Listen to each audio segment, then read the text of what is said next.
Cody and Ava definitely gave me a bunch of good information that I can use to improve my RNA page. And starting with Cody, the biggest thing that he showed that I can improve on is just being more clear about what certain words that I use mean, such as calling P53 the guardian of the genome, or clarifying what 293 T cells means. I think explaining terminology earlier on in the RNA page can be extremely helpful for people who have absolutely no idea what I'm talking about from an outsider's viewpoint, because you can't really expect people to know what every term and definition means if they're not in that field or haven't taken the class yet. So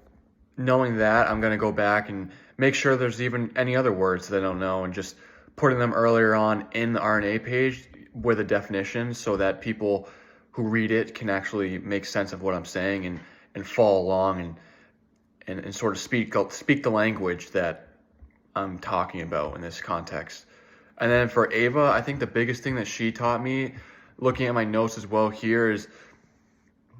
a lot of the formatting that I have trouble with is just putting, little things such as putting the figure captions underneath each image, not besides them. That's something I think I've done a couple times up to this point, and I just have to be more aware of that when I make that mistake. And also putting a write-up section for written results, which is something I messed up on the first two as well, and just recognizing those mistakes that I make. Other than that, I think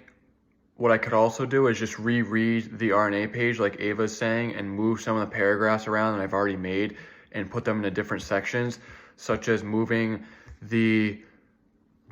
one of the last paragraphs of the synopsis into the methods section, and that would be the final paragraph of that, and then put the final paragraph of the synopsis also into the background information section, because there was some really good information that could be easier to access and use in that part of the RNA page. So when people look through it, they'll be like, okay, this has more to do with like what's going on background knowledge instead of like synopsis data. And also including some steps for RNA quantification and qPCR in the methods section, but not making it so long that it gets super confusing for the person who's reading it and they almost get turned off by it because there's too much words.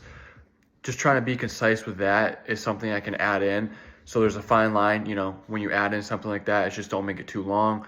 And yeah, other than that, just a couple tangible other little things that I can do with formatting. But I thought the information that I got from Ava and Cody was really helpful for me to resubmit and get a better grade and make this thing easier to read for everyone who reads it.